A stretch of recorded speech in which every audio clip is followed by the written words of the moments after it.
Look, man, at this point, it's a pleasure to meet you, man. You know, looking at all your cases and everything you've been through, and I know the recent one right now is very sensitive. And with respect to, everybody involved in that case, we can't get into details today. But, we take sexual assault here serious. And we can't, get into details, but we hope, to have you back so we can have a deeper conversation about that because, this is a serious topic and we're hearing these stories a lot. You seem upset that I brought it up.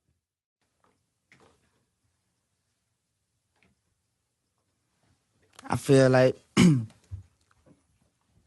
sometimes when niggas like we going through shit, like y'all be entertained by bullshit. You know what I'm talking about? Mm-hmm. So it's like change the subject. I'm finna walk out. We don't have to talk about nothing else. We could be done right here. All right, I'm gone. Oh, boy. Another old head, bruh. These old heads gotta go, man. We gotta get them out the paint, for real, for real. It's so easy to talk about Kodak Black's case, but you don't ever talk about R. Kelly, Nelly, Fab. You don't ever talk about the dude that get involved in these cases that's 30 and up. That's crazy, man. I don't know, man. This is why these young niggas don't ever go on these old niggas' platforms and they don't do interviews because of shit like this, man. And honestly, I don't blame them. So like I'm watching an interview, right? And I'm like, all right, you know what I'm saying? They asking some good questions.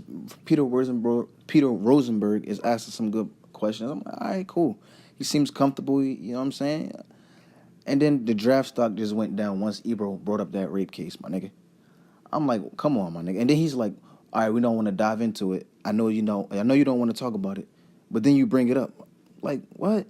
Like, the fuck is you smoking, my nigga? What is you doing? And don't get it fucked up.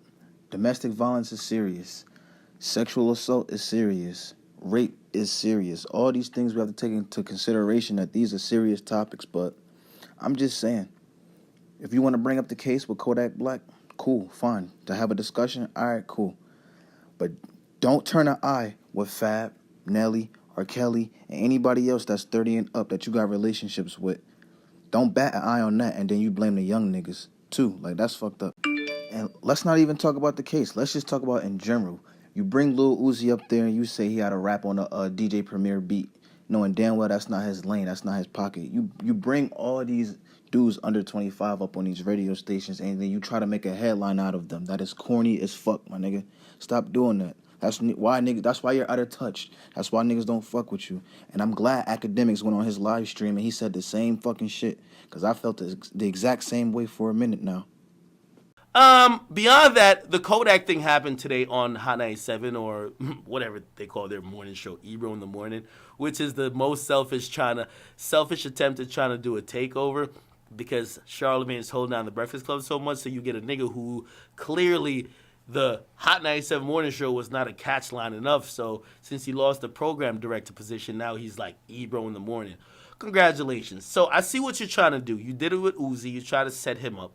Uzi, you got to rap on a DJ Premier beat. Like, these niggas don't rap like that. You try to be the bad guy because you want the old heads to rock with you and you try to position them against the new guys. Niggas like you is the exact reason why hip-hop is not flourishing. Like, you keep trying to only play the new niggas, and some people might only look at your efforts to be like, no, well, he had a point. Okay, you might have a point, but you're not consistent. Don't have Kodak up to your show and, yo, Kodak, I know you don't want to talk about this, but let's talk about your rape issues. And I know, listen, we really care about raping. I know it's an open case. And this, by the way, this is the same person who called me out for saying that me covering just 6ix9ine, because me and him in an association, he said I should stop talking. Yet you're brought up to a new artist who has a pending rape charge that you have no idea about. I fucking know more about it because I've talked to the people who are on that side who knows what's going on. And you're trying to bring up a rape charge that the nigga could be held liable in court on an interview, and then when he switches a question, you have the audacity to bring it back on some, oh, are you mad? Yeah, he's fucking mad. He didn't come up there to talk about a rape charge. Okay? But this is the person who's telling me how to act when it comes to me and 6ix9ine. Anyway, I watched that shit, and I watched how hypocritical it was. And I keep saying this to all of you hip-hop fans, like, unfortunately, and there's way more of them than me. because the newer voices, they don't really, we're not solidified. Like, we beefing with each other, like, shit, we don't like it. Like, so it's like everyone's like, okay, take him down that I could be the guy. But in reality, it's an attack on a particular demographic of hip hop. That's really the facts. If you are going to grandstand, hold up, what the fuck that played? Let me close this out. If you're gonna grandstand on, let me check 1 second. I gotta make sure this is. Hold up, my bad. Whoa. Okay. If you're gonna grandstand, right, on some we love or we care about sexual assault and we care about issues that have to deal with rape or whatever, cool. But you sit here in New York City, Fabulous is only talked about when it makes TMZ. You niggas ain't having topics talking about should we fucking stop playing Fabulous on New York airwaves. You won't, because you niggas are hypocrites. You won't sit there. Also, Nelly just caught like his third rape accusation. His fucking like third. Second or third. I'm pretty sure it's third. But second. All right, let's just say second to be safe. He was acquitted, well, not really acquitted because he didn't really get charged, but there was an accusation. That wasn't shit. Then there's a new accusation from like a different country. Again, I'm not even the person to say, because you know what? Like, I understand. You see, in this situation, men, you're powerless when it comes to people accusing you of rape. You got to be sensitive with this, okay? But my only thing is that if you are just saying, once you have an accusation, we need answers. So a nigga comes up to promote his album, and Kodak stopped doing interview for so long, but now he's sober, now he's this, now he's doing interviews. You're holding Kodak to it, and you're willing to try to challenge Nelly. You won't be on a radio platform challenging Nelly. You won't be on there challenging Fabulous. Because you know why? Those are older artists who, most of y'all got relationships with, and you care about a lot more than these newer guys. These newer guys are sacrificial lamb that you could build up your little base. I just think that's weak. I think that's weak. Everybody who comments on sexual allegations when it came to either 6ix9ine, and I know, that was some really disgusting shit, 6ix9ine, Kodak Black, or other people who are younger, if you did not comment also and have the same energy for Fabulous and Nelly, and dare I say a couple more names, I then look at you crazy. But this is where we're at. Ebro would never do this with Nelly. He would never do this with Fabulous. Never. Kodak, he don't give a fuck about Kodak. No matter how they dick roll him, like, yo, Kodak, how's it living in L.A.?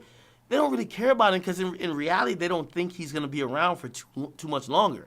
So you get your moment off selfishly, throw him under the bus, edit it, where like, yo, even how it's edited and cut, you hear at the end, when Kodak's walking out, Kodak says, fuck you, and he says, what'd you say? And before you could hear what Kodak says, they cut the tape. You know why? Because it's meant to play that nigga.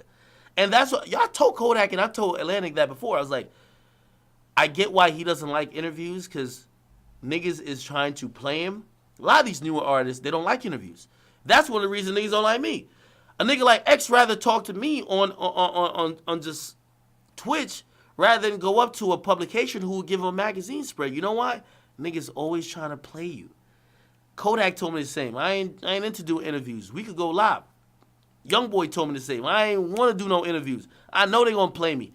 I'll just kick it with you. We could go live. That's big enough.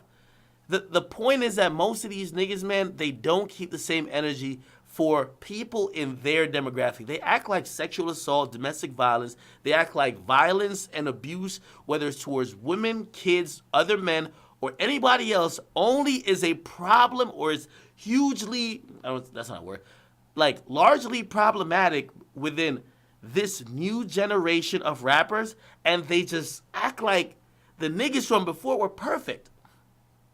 The only nigga they probably had that same energy for was like R. Kelly. But the other